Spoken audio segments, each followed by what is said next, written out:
this is Elisa with WTI, and today I would love to share with you a must in my makeup routine.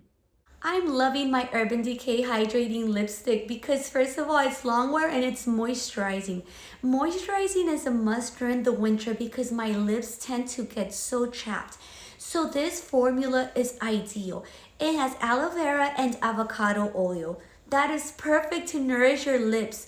I chose the Manic color because it's such a vivid and vibrant color. So I want you to see how creamy it sets on your lips.